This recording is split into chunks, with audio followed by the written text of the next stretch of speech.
what I think we should do, if you're still excited about that Casa Grande thing. I am. I'm definitely. Are you? Yeah. Because we could go down there and buy a new home, watch it get constructed in 9 months, 8 months, whatever it is, and hopefully put down minimal earnest money, and that gives me time over the next 8 months to pay back my loan, and then I'm going to do another loan. I'll just do another loan as we get closer to closing. Yeah. I was just thinking if I wanted to record this, but the reason why I like the Casa Grande first is the financials, and we got to verify this, that it really is a deal where you put down the earnest money and then you don't have to come up with the financing. Yep. That's until right. It's done. Yep. But from my understanding, you don't have to come up with the financing, but you have to qualify. You have to qualify immediately. Yeah. I mean, as part of the earnest down. And they typically have incentives if you use their lender.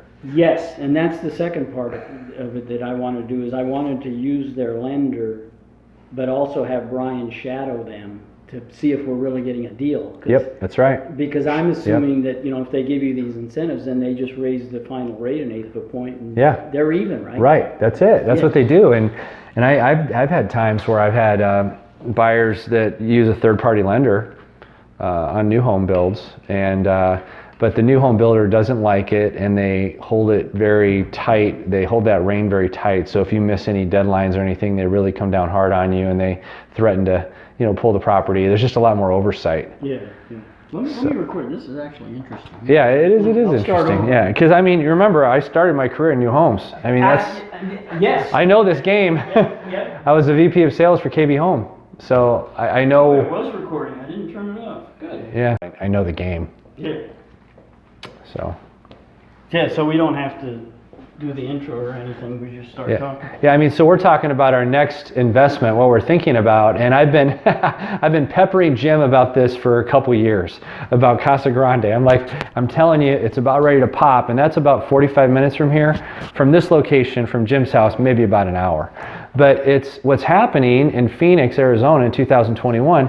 It is getting so out of reach for first-time home buyers, they just can't qualify. So they're deciding to buy in Coolidge, Florence, Casa Grande. And now what we're seeing is a bunch of job producers, big companies move into Casa Grande.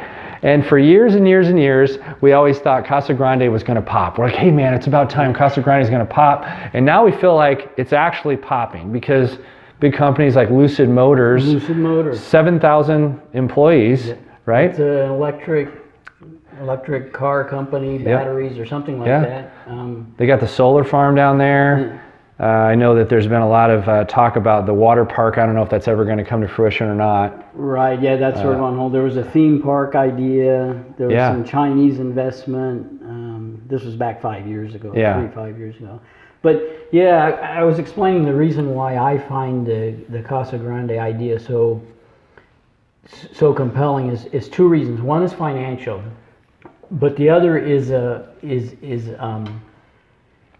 non-financial, and one of them is that you buy a house and it's in move-in condition. You don't have to go spend the hours that we did in fixing it up, right? Right. So it's a move-in condition house. It's a new house. They're beautiful places. Yep. We've That's seen right. models. And so it's a very good monopoly house in the sense of it's move-in condition. It's in a good neighborhood because typically the neighborhoods are isolated. Yep. On the financial side, and you get a warranty on top of that. You get a warranty. You get a new build. You can watch it being built. And on the financial side, of course, to me, the real attraction is that you put your money down, your earnest money, and then you don't have to come up with the loan amount until they've built the house, which is typically 6 to 8 months. That's right. In the meantime, the property is appreciating. That's right. Assuming things keep going. Yep. Right? Assuming you can get a house early on, because what's happening now is a lot of the new builders have lotteries. It's that It's that tough to get in. So we need to go down there and see what's happening. I know we have some big builders, Lennar's down there, Richmond American. So we got to go down there and see, can we get in and how quickly could we get in? Right. And Jeff has a lot of insight because he just, as he explained previously, he started his career in new home New sales. homes, yeah. So. Yeah, I sold hundreds of new homes, and then I became a regional sales manager for another national builder, KB Home. So I know the process very well in terms of buying a new home.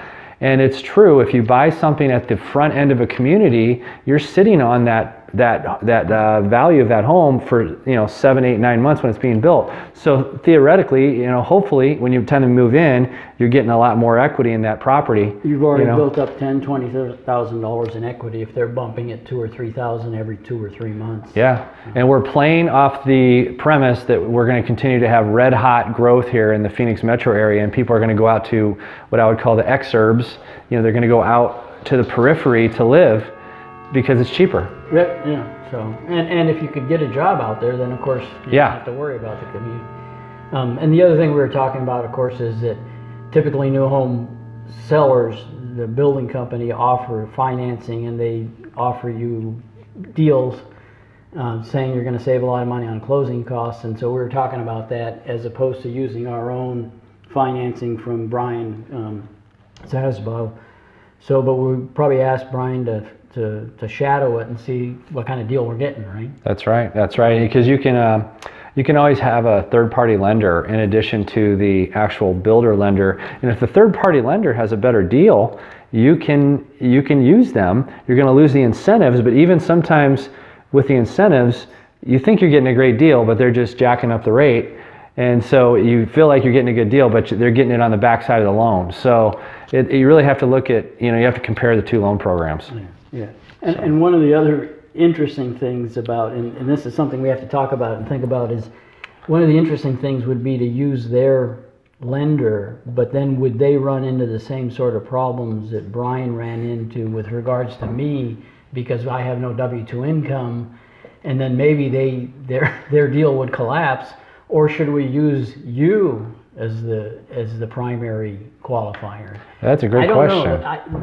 Because we went through a lot of minutia with this loan from our lender, and because this is the first time we've done a loan with him, and because Jim is not a W-2 employee, it's so interesting how lenders make it very difficult for 1099, or K-1 or business owners to buy homes. Income, business income, right. And I should add that we did get the loan on this property through Brian, but I also refinanced the first Monopoly house we bought that I bought myself in June of 2019. So it's been about a year and a half, a little more than a year and a half. And so we were actually able to refinance that. We only took the 75% loan to value, because if you go above that, the fees get really, really harsh. Yeah. But even at 75% loan to value, we were able to, there was like $11,000 left over that represented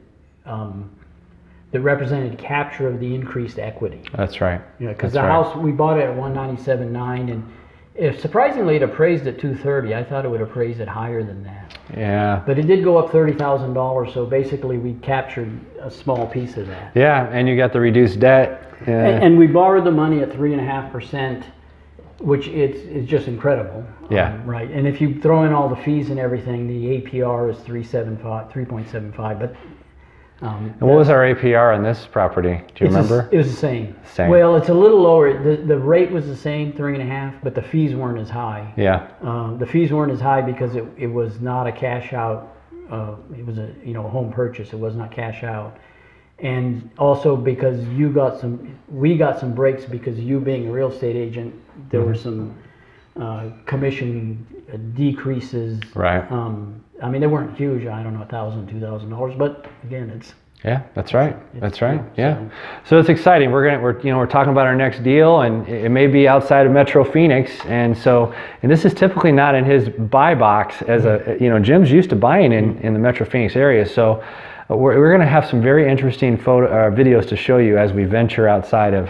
Right. Yeah. No. In my Perfect Monopoly House blog I just put up, that was one of the criterias in the metro area. Mm-hmm. And so this is going to be not a perfect Monopoly house because it's formally outside that criteria. Yeah. But one of the other reasons why we really liked it is that Sherman really wants to get into that market too. Yeah. And so our property manager, yeah. Sherman would, our property manager would get a foot in the Casa Grande market. Yeah, that's right. So that's another right. reason to go to look there. So we need to figure out a time to go and figure it out. Yeah, absolutely. Yeah, that's our next step. Okay. Do you have any preference between the builders? I mean, I know they have Lennar, they have Richmond American, they have KB. Brian always says really bad stuff about KB, which is who you used to work for. Yeah, so it's not a. We should probably take this off the video. It's not a very well reputable builder. It's not a reputable builder. I can always edit stuff. I edit stuff because one of the things that one of our relationship rules, not just in the partnership, but Jeff and I, and especially Jeff and I as Christians, is we don't talk bad about people. We don't gossip. We don't slander people. That's not the right thing to do. If there's a reason, if somebody comes in and says, should I, which one of these should I buy? And especially if it's a relative or a friend, you would say, this is a higher quality build. This is a lower quality build. You don't have to slander them or run them down. That's right. So. With new builds, a lot of it depends on the super that's on the site. It really does, because a lot of them use the same trades. So if they use the same trades, then it really comes down to that individual superintendent on how well they run their crews. And oftentimes, this is my wheelhouse. I love talking about new homes. You can go into a new home community and you can see, just by looking around and driving around, probably how well the superintendent manages those trades. If the place is really trashy and there's a lot of stuff being left around, that's sloppy work, and so they're allowing a lot of sloppiness. So that's something you look at, and there are certain builders that build a better product. Pulte is a great product. Fulton is a great product. Brown Homes are a great product. You look at Richmond American, you look at KB, those are production, like put them up as quickly as possible. Mm-hmm. Base prices are lower, and then what they do is they try to get you at the studio. Right. Because the margins, margins are huge at the studio. So if you put in 15 to 20% of your base price and options, it gets up there pretty quick. That's where they're making the money. Right. So you walk into this wonderful model. You walk into this beautiful model and you're like, man, this is great. I want this, And then you realize that 80% of the things in there are upgrades. Right. It's kind of it's a sobering moment when you get to the studio and you're thinking, gosh, I want all these beautiful things. And then you see the ticket prices on these things. And oftentimes with new homes, the buyer gets kicked out of their loan because their ratios change. Oh, and they can't afford what they want, they can't afford. Right. So the good studio people will actually have a copy of their loan and they know what that buyer is qualified up to. And they won't push it further than that. Okay, that's quite frankly, this is another reason I want to do this deal, is because it's going to be so interesting. Yeah. And to literally watch the house be built and have Jeff there as a knowledgeable guy who's looking over our investment before it's done, right? Yeah, I love doing new homes because as an agent, I like to accompany the buyer on all the quality checks along the way. A good builder is going to do an initial orientation, then they're going to do a rough electrical, a frame walk, and finally a final Q&A. I actually like to go and to those conversations and walk the house, so you get to see the guts of the house. That's important. So it's fun. Yeah, no, I'm looking forward to that. Yeah. And I guess the other thing, getting back to the quality of the builders, my understanding was that most of the houses that are built now use 2x4s, but the higher end ones use 2x6s for the exterior walls. Some true. That is very true. Some do that. And it may be less now because the price of lumber has gone through the roof. Yeah. And they will try to upgrade you on more batt insulation, within the walls. Also, new homes, this has been around for about 15 years, now have radiant barrier underneath the roof. So typically roofs have oriented shred board on the plywood on the top. Yeah. It's that board where you see all those slices of wood that are literally glued together, right? Right. That's OSB. And then underneath that you have radiant barrier, which is essentially kind of like aluminum. It looks like aluminum, but it's basically on the bottom of the roof. So you go in the attic and you can see this silver lining on the bottom of the OSB board. Well, what happens is the sun comes in and it beats down on that roof and it basically refracts off because of that that covering. Right. So there's a lot of new technology with new homes now that did not exist 20 years ago when I started selling it. It's pretty cool. Now that radiant barrier is interesting because last night the night before my daughter came over and told me that those had to be replaced every 10 years. And so a lot of people weren't putting solar panels on their house because when you have to replace those, you have to take the panels off.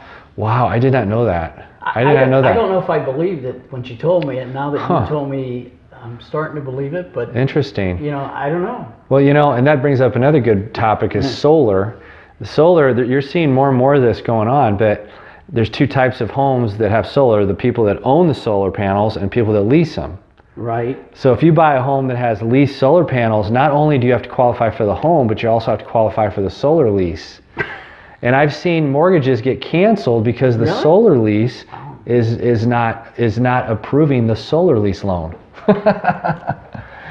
So who owns the panels then? The solar company does. Yeah, whoever owns the solar panels owns it, but you're just leasing them. That seems like a bad deal. It is a bad deal. Okay. It is a bad deal. It's better to own it. It's better to own it if you are going to do it, and you need to be staying in the home for a while. If you're not going to stay very long, it makes no sense. So when we go buy this house, are we going to be offered that option? Probably not. They're probably not going to offer solar. Because they're a home builder, they're not. Right, yeah. Okay. And I know that some of the federal incentives and local ordinance incentives for solar panels are fading away in the next year. Yeah. So you're seeing a lot of solar purchasing going on right now, but it won't last forever because everybody that I know in the solar industry says all those incentives are going away. But might not that change with the Biden administration? It could. Yeah. In fact, it probably will. Yeah. So, let's see what happens because, let's see, if we go down there, let's say next week, then probably we would do the deal in March, right? We would, put down the earnest money, qualify, and then wait for the house to be built. Yeah. So that would be really good, actually. Yeah. So, and then of course we're going to run into that situation you said about the lotteries, but I looked up Casa Grande, and there's at least seven different new build developments that are active now, and there's about a half a dozen others that say coming, pending. Yeah. See, and those builders they have big data at their disposal. They're not going to go down a major national these multi-state corporations are not going to go into a place like Casa Grande unless they've done all of their analysis. They know not what speculation like it was in the old days. No, they've done significant analysis on what jobs are going there. So it is, I think it is a little speculative, but not like it was 20, 30 years ago. No, it was interesting because my other daughter told me that her friend is now dating a mechanic who works for Lucid Motors in Casa Grande. So it isn't speculation that Lucid is there. They're actually there. Yeah. Whereas the Nikola factory in Coolidge that we talked about is still bare ground. That's right. But apparently there's literally a Lucid Motor facility there, and he's working as a mechanic. So yep. Yeah. That's good. And Casa Grande has traditionally been known for a demographic that has slow credit, no credit, a lot of bankruptcies down there. I know this because I was selling down there. That's where I started when I sold new homes. I was selling in Casa Grande. Oh, I didn't know that. Yeah, this was in 2002. After I left Intel, I was working at Intel for 7 years. My first job was KB Home, and they put me in Casa Grande. And I'll never forget it. I'll never forget that first day. There was picketers outside of the sales trailer because there were toxaphene down in Casa Grande. There was toxaphene issues. So we had to sell against that obstacle, and I was getting very, very little traffic. This was back in 2002. I was getting like 4 or 5 people coming in a week. Wow. Because I was on what's called a competitive floor, which means you have other sales agents working alongside of you, and you only have so many people you can see because you rotate. Yeah, so you're next in line to get a ticket. And so it's like 90% of the people I met had bad credit or they were coming out of bankruptcy. And so I know it's a lot different now down there, but I mean, so it's 20 years, that was 20 years ago. Literally. So we have to do some research, I think, more research about the area just to really feel good about it, I think. Yeah. So. Okay, that's where we're going next. We do a monthly blog post on what are we looking at now and what are we looking at in the future, and so that'll definitely be on what are we looking at in the future. That's awesome. Okay. Yep. Thank you.